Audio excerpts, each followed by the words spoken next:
欢迎大家来到以色列美角的频道。今天是2025年的10月9号。那我们这一系列就是要带大家实地的来走靠近加萨边界的以色列一些地点，都是跟10月7号大屠杀有关的。那我们上一集就有讲到，有些人对以色列质疑，就是说10月7号根本就是以色列的自导自演。那这一集我们想要回应的就是，会不会10月7号大屠杀根本就没有发生？那所以这一集我们会来2个地方。第一个呢，就是这个叫做特库马的地方，这里有1560辆车子。都已经没有车主，这些车主都是被哈马斯杀死，或者是有一些是恐怖分子自己使用的车子。有很多人是从 Nova 音乐季逃出来，然后就在自己的车里面被哈马斯处决。那你们可以看到这些车子上面有弹孔啊，玻璃已经破掉啦，这都是哈马斯恐怖分子所攻击的。这个人他从音乐季救了2批他的朋友出来。但是他自己回去第3次的时候，跟他的女朋友 Jessica 就被杀害了，就在他们自己的车子里面。那不是只是他们的车子是这样，你在这边看到大部分这些已经烧焦的车子，都是这些人他们活着的最后一刻，就是在自己的车子里面被恐怖分子杀死，然后车子就烧起来。所以很多的车子都已经是这样子烧焦的状态，以色列就把车子收集起来，放在这个地方给大家看证据。这些都是哈马斯恐怖分子对以色列人做的事情。然后后面那边我们是去不了，但是有很多的车子已经没有车主了。在这边可以看到原来车主的样子，还有他们的故事，这里都有 QR code 可以扫描去慢慢的看。那刚才在 Sderot 的时候，导游有说，在Sderot 62个被哈马斯杀的人当中，有34个是老人家，他们是要去死海玩。那在路上车子爆胎，所以在 Sderot 修车的时候，恐怖分子就来，把车上的老人家都杀光，就是这辆车。然后这2台呢都是恐怖分子用的车，这里可以扫它的 QR code，总共180辆车。被以色列发现都是从加萨开过来的。那特库马这边只是他们收集车子的地方，这些车子本来就已经被烧了。哇，旁边的玻璃都已经是碎掉了，然后驾驶人这边3个子弹，这辆是基本上全毁，很难以想象这些人遭到什么样子的攻击。这个车主盖他是一个音乐家，在 Nova 音乐季上被抓去当人质，然后1个多礼拜后，因为他身上的伤，所以他就死在加萨。现在他的尸体还在加萨，可能下礼拜的人质协议如果成功的话，他就会回来，但是当然就是再也见不到他的妈妈。这辆车的车主本来是一个救火员，那他是来自 Sderot， 就我们刚才去的城市。那因为他是消防员，所以当他听到防空警报的时候，他知道他就要去消防局报到。那个时候他就带他的伴侣跟儿子在车上，要先把他们带到一个安全的地方。那才刚出 Sderot 的时候，就有恐怖分子，然后就对他们开枪。那这一家人就都死在这辆车里面。现在是住棚节第3天，原则上住棚节是不会下雨的，可是今天居然在这个地方下雨了，这是多难得的一件事情。那像在这辆车上可以看得到很多恐怖分子留下来的弹孔。这个人他叫做 Behor， 他在路上就被恐怖分子埋伏，可以看得到这辆车经过多么惨的一个攻击。这个是一个救护车，那个时候从 Nova 音乐季出来，有16个受伤的人在车子里面。那哈马斯那时候就躲在那个路口等待经过的车，就连救护车他照样是开枪，所以你可以看得到救护车上面有非常多的弹孔，然后里面的16个人都被杀害了。有超多人来访问这个地方，我想大家看到这些证据，没有人有办法说这是以色列自导自演，或者是大屠杀根本没有发生。基本上那个时候，哈马斯就占据了主要的路口，然后只要有车子经过，不管是大人还是小孩，都是照样开枪。所以音乐季大部分被杀的都是年轻人，然后也有家庭，还有老人家。在路上看到军方的车，这条路就是232号公路，所谓的死亡公路。因为那个时候有很多的年轻人就从东把音乐季的现场到这个地方。早上6点29分，火箭炮射向以色列这边，然后音乐就停止了，他们的这个 Nova Festival 就结束了。他们这样子逃出来，就被在这里等待的哈马斯恐怖分子埋伏。那因为车子塞住，就变成很容易射击的罗靶子，所以这条路才被称为死亡公路。它只有一条线，每个方向都只有一条线。这里大部分的地都是这样子，很平，然后没有什么树，所以你要躲离哈马斯恐怖分子很难，因为你根本没有地方可以躲啊。那这个网站就是记录大屠杀发生的地点，这是加萨，这是以色列。那每个红点都是被哈马斯杀害的人，蓝点就是被绑架的人。那这个就是音乐季大屠杀发生的地点。刚刚说的死亡公路232号就是这一条公路232。那你只有2个方向可以逃嘛？那很多年轻人他们就往南逃到这里有一个叫瑞因的奇布兹，他们不知道那边已经有很多的恐怖分子。那在这个交叉路口就是一个防空洞。那个早上也不是只有6点29分的时候有防空警报，它是持续的都有，所以以色列的人他们就躲到防空洞里面。那个时候有些人不知道还有恐怖分子，本来就只是以为有那个火箭炮攻击而已。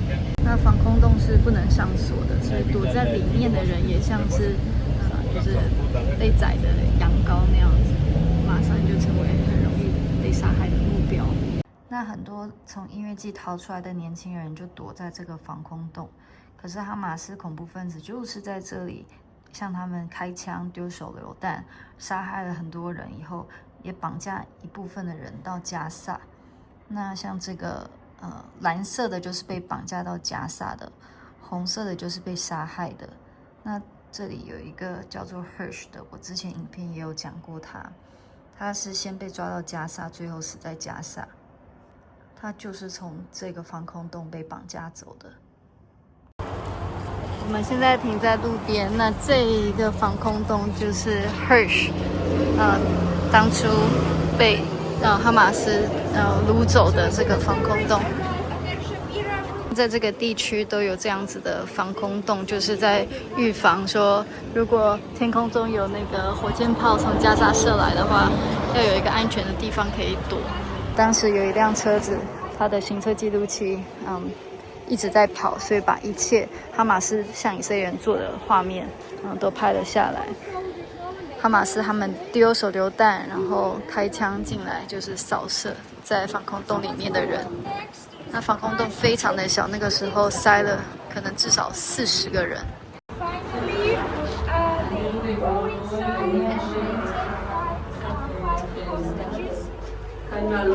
哇，里面都有这些蜡烛，都是民众纪念。那阿米尔茨法蒂的频道之前有采访一个女生，从巴西移民回以色列，叫做 Rafaela。她说她是10月6号晚上大概11点到音乐季的现场，然后很惊讶，在音乐季上面看到的人都是那么的美好，充满色彩，充满活力，还有人带小孩，有人是跟兄弟姐妹去，有人是情侣，有人是朋友，然后一整个晚上大家都很快乐的在跳舞，很放松，然后看到日出的时候大家都非常的兴奋，然后突然之间音乐就停止了，他们看到从天空中有从加萨射来的火箭炮，然后他们就找了一个附近的防空洞躲起来，就是这个防空洞。那个当下，他们以为只要火箭炮停止，一切就会没事了。更甚至他们还彼此开玩笑说，只有在以色列才会有一个音乐季是用火箭炮作为结束。然后在这个小小的防空洞，本来只有装10个人，很快就挤来更多的人，大概挤了40个人。然后让他很难想象的是，他去年才去过波兰大屠杀集中营的博物馆，然后就在这里，加沙的恐怖分子出现，向他们丢了瓦斯弹。当时他第一个想法就是，犹太人竟然在以色列再次被毒死。然后接着恐怖分子向他们丢更多的手榴弹，很多人开始流血，有人尖叫，他旁边的人已经歇斯底里的压在他身上。恐怖分子抓了几个人，放火烧了他们的身体，他也不知道他们烧的是活人还是死人，因为实在是太多的烟，没有人能够在防空洞里面张开眼睛。防空洞没有门，而且是大白天，可是里面的人就已经出现幻觉，大声的在喊说把门打开。从早上7点到中午12点，他们都待在里面，各式各样的气味，分解的身体、肢体，各式各样的液体，让他没有办法去接电话。然后他说，他还可以听到恐怖分子在外面开心的笑，好像杀害犹太人是他们人生中最快乐、最光荣、最得意的时刻。最后是以色列军队过来救了剩下的人，本来40个躲在这里的人，只有10个人活了下来。这个女生说，支持哈马斯并且说以色列才是侵略者的人，需要听听她的口供。今天如果有人来到你的家，杀害、虐待和强暴你的家人，难道你不会反击吗？这是在全世界都要进监牢的事情，但为什么只要跟以色列有关，所有的犯罪都要重新被定义和合理化？而且许多跑进以色列的加萨平民，虽然是穿平民的衣服，但他们也加入了哈马斯的罪行，而且做了一样的事情。我们到了 Nova 音乐季的现场了，他们这里也有一个祝棚节的祝棚。那大家可以看到这里的环境非常的优美，这也是为什么他们选择在这里办音乐会，因为可以音乐开很大声，而且他们这种户外的音乐会，Nova Festival 是一整夜的，从晚上开始到隔天。那这是我们现在在的位置，这个呢是当天的空拍图。那我们现在在的位置是在这边，这里是它的舞台，就是在那个地方有这个一个帐篷的地方，大概有300多个人，大部分都是20岁的年轻人，就在这块地方被杀。当天有超过3000个人来这里参加音乐会，它是一个国际的音乐会。那现场是有警察的，那个时候警察就在那边。那早上6点29分，火箭炮这样射来，就是现在我看到的天空，同一个天空。10分钟后，警察就叫大家说，现在就回家，音乐会结束了。那来参加音乐季的这些年轻人就到处的跑嘛，有些没有跑，因为他们就是有嗑药，他们觉得嗑这些药会让他们更享受这个音乐会，更快乐。那接近90%的人是有成功的逃跑。这边有300多个人的故事，如果大家来的话，你们可以看得到，这每一个人都是活生生的人，都有他们的故事。这一切其实是非常的不合理。你去参加音乐季，你怎么会想到会有一大堆恐怖分子冲来，然后向你们无差别的开枪，不分你是谁，不分国籍。哈马斯他们杀还有绑架的人里面，不是只有犹太人而已，也有包含贝都因人、坦桑尼亚的人、尼泊尔人、泰国人。这些泰国人很多都是在这里工作的人。然后我刚才有说这是一个国际的 Nova 音乐会嘛，所以也有国外来的DJ 啊。那哈马斯杀的人里面，有200个是外国人，包含有双重国籍的以色列人。那在这边呢，就是原来的舞台，原来的 DJ 就在这里。如果看纪录片的话，可以看到就是他们从这里拍嘛，然后就是说切巴东就是红色警报，然后音乐季就停止了。这就是他原来的舞台。那些人本来就是在这里跳舞，这里根本没有地方可以逃啊，这里是很平的。那后来警察就跟他们说，现在都就是音乐会结束了，你们开始要就是离开。后来叫他们逃跑。反应快的以色列人就知道说，哎，不需要跑马路啊，这个地那么平，我们的车可以直接开。那些就有顺利的逃跑。那这些罂粟花呢是这个地区特有的，他们就用这个花来代表以色列人的韧性。但好像每一朵花就是代表来参加 Nova 音乐季的人。那中间黑色的这一区呢，可能就是代表很不幸被哈马斯杀害的参加音乐季的人。然后这边也有小孩过来，在以色列好像就是这样，没有什么选择的。这已经是历史的一部分，大家都必须要知道。这边有一些故事，这个女生她叫做 Lori， 她那个时候很快就逃跑，但是有在路上碰到警察，警察叫他们去躲防空洞。那她感觉到不对劲，从防空洞出来的时候，刚好就被哈马斯恐怖分子就杀害。这是她本来的梦想，就是成为一个赛车选手。那个时候她才24岁。这边也有很多别的团，然后后面那个就是原来的警察搭帐篷的地方。那这个是大型的垃圾桶，有18个想要活命的年轻人，就想说躲在垃圾桶就安全了，不会被恐怖分子发现。那就是在这里，恐怖分子把他们都杀掉。这是当天的样子，早上8点15分，恐怖分子出现在这边，把他们杀死。那个时候，哈马斯恐怖分子还穿以色列军方的衣服，假装是以色列军人。那你可以想象，这些年轻人手上没有任何的武器，就躺在垃圾堆里面，很臭。可是他们就拿垃圾把自己盖着，想要用这样的方式逃过一劫。这是这些以色列人死前最后的讯息，还有他们拍的影片、照片。这些讯息都有英文的版本。如果来的话可以看，这些都是证据，证明这些活生生的人是怎么样子被哈马斯杀死。就连地上他们都保留了这些垃圾作为证据。这个大屠杀是真实发生的，很难想象怎么会有人说就是一切都是假的。那这是旁边另外一个小的音乐会，叫做 Mushroom。Nova 在那边，然后隔一个停车场的距离就是这个音乐会。他们还留了当时的这个卖酒的地方。然后这是在这个音乐会被杀的人，还有他们的故事。这是当天的样子。Nova 音乐季，还有逃跑的人来不及拿的他们的行李。这些都是受害者他们的故事。2个人都是1999年出生的。这里有受害者他们的墓碑，在这里。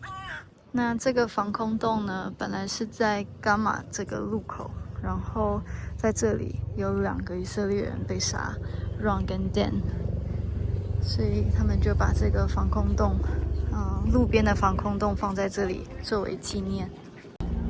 防空洞它是没有门的，也不能上锁，所以如果恐怖分子来的话，就这样子，你根本没有躲的地方，直接就会被杀害。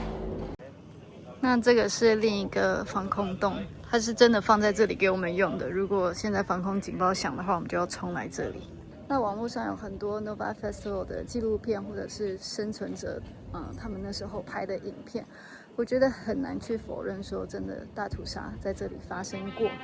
那也有纪录片是关于以色列女生在这里的树林被哈马斯很残忍的强暴啊，然后身体被割下来玩弄啊。那些就是根据法医还有 Zaka 搜救人员的口供，以及还有生存者他们眼睛看到的口供。那以色列它是一个民主国家嘛，它很多的照片其实如果没有家属的同意，他们不会公布。那又因为是很小的国家，很多人都彼此认识，所以比较敏感的照片、影片，其实大家也不会去公布。但是如果有人需要看到有照片、影片才能够相信说曾经有强暴在这里发生的话，我会觉得很奇怪，因为首先你已经可以看到300多个人在这里被杀害，这已经证明哈马斯是什么样子的一个敌人。难道还需要再帮他们洗白说他们只是杀人，没有强暴妇女？我会觉得这个逻辑非常的奇怪。那如果有勇气的话，可以看这本书，里面有太多可怕的细节是我很难去讲的。这些口供来自音乐季现场的幸存者，还有收尸体的扎卡人员，还有检查尸体的法医。那我们这一集呢，就是想跟大家来看大屠杀是不是真实的发生过。我相信大家心里都会有一个答案。那下一集我们会到以色列的奇布兹，在那里我们会来讨论，难道以色列发生10月7号的战争是为了拿回加萨的土地吗？那我们就下一集见喽，大家拜拜。